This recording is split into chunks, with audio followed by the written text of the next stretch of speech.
शेर अफजल मरवत के बयान से मुतालिक। लेकिन अभी जो सिचुएशन है लगारी साहब, ये अली मोहम्मद खान साहब का आज मैं देख रही थी, उनका बयान चल रहा था जी जेल से निकालेंगे खान साहब को तो फिर बात करेंगे, फिर बैठेंगे। आज ऐवान में भी हमने सारी सिचुएशन भी देख ली, जो जॉइंट सेशन था उसमें किस तरह से नारेबाजी, खैर ये तो एक रवायत रही है अपोजिशन के एहतजाज की।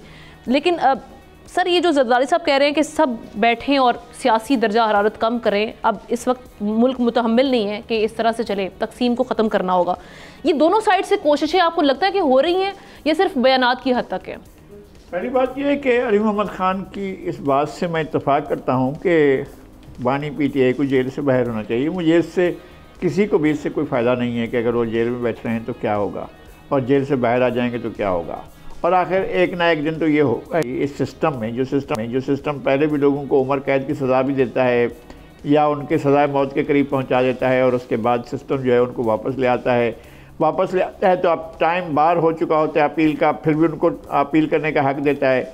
और कभी भी जो कानून में नहीं है उससे भी कमाल का रिलीफ होता है और फिर उनको जो है वो बाकायदा मौका देता है, 5 साल घर बिठा कर फिर कहते हैं जाएँ जी आप इलेक्शन लड़ें, फिर इलेक्शन लड़ाया जाता है, फिर उनको बड़ा ओहदा दिया जाता है, फिर उसके बाद फिर उठा दिया जाता है, लिटा दिया जाता है, फिर उसको फिर जेल भेज दिया जाता है। तो ये सिलसिला जो है ये चल रहा है। तो ऐसा सिलसिला नहीं होना चाहिए कि चलें ये अभी जेल में बैठे हैं, फिर इनको निकालेंगे, फिर निकाल कर फिर आएंगे, फिर उसके बाद दोबारा जेल भेजने के लिए फिर मैदान हमवार करेंगे। तो ये सिलसिला नहीं होना चाहिए, इस पाकिस्तान में बहुत हो चुका है, ये चीज़ें नहीं होनी चाहिए। एक तो ये कि सिस्टम की तरफ से ये सब कुछ नहीं होना चाहिए। दूसरी बात यह है कि आसिफ अली जरदारी इन तमाम चीज़ों की ऊंच नीच से वाकिफ़ हैं, उनको पता है कि किस तरह से चीज़ें ठीक हो सकती हैं और इस तरह से उनका पिछला दौर जो था, उनका पिछले दौर में एक बात आप अब भी कह सकते हैं, बहुत सी उन पर तनकीद होती है, बहुत सी उनके बारे में बहुत सी बातें होती हैं।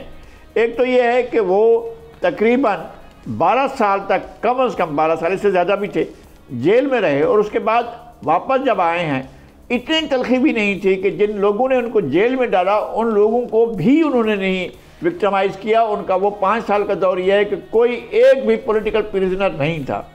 और जब ये बरसरेकदार आए तो मैंने वो किया था, पोस्ट किया था अपना एक्स पर कि जनाब अब आप आ गए हैं तो पहला ये करें कि जेल के फाटक खोल दें और लोगों को जो है रिलीफ दें, लोगों को बाहर ले आएं और फिर सियासत का माहौल बनाएं। लेकिन उधर से भी तो सियासत माहौल होना चाहिए ना। आप अपनी सियासत में रहें, इसी तरह के तर्ज अमल के साथ रहें, सियासत में रहें, लेकिन कम अज़ कम आप एडजस्टमेंट तो करें ना सिस्टम के साथ। सिस्टम के साथ आप रहे हैं, अब आप सिर्फ एक बात करना चाहते हैं कि जी हम उधर बात करेंगे, इधर बात नहीं करेंगे, ये कौन सा तरीक़ाकार है? हम बैसाखियों से बात करेंगे, लेकिन बैसाखियाँ लाने वालों से बात करेंगे, लेकिन दूसरों से बात नहीं करेंगे। हम जो है वो डायलॉग करेंगे उनके साथ जो हमें गमलों में उगाएंगे, गमलों में परवान चढ़ाएंगे, गमलों में परवान चढ़ाने के बाद हमें जो है वो खेतों में ले जाएंगे, हम उनके साथ तो बात करेंगे, लेकिन हम उनसे बात नहीं करेंगे जो काश्तकारी, सियासी काश्तकारी करते हैं, उनके साथ डायलॉग ही नहीं करेंगे। लेकिन आपको बहरहाल सियासतदानों से बात करनी होगी और अगर आप सिर्फ ये देखते रहेंगे कि जनाब हमने उनसे ही बात करनी है तो फिर आप सियासतदानों को मिल बैठकर बात करना होगी। जैसे जरदारी साहब भी बात कर रहे हैं कि भाई अगर जमहूरियत चाहते हैं मुल्क में तो सब बैठ जाएं इसकी मजबूती के लिए। सब्सक्राइब करें और बेल दबाएं ताकि कोई खबर रह न जाए।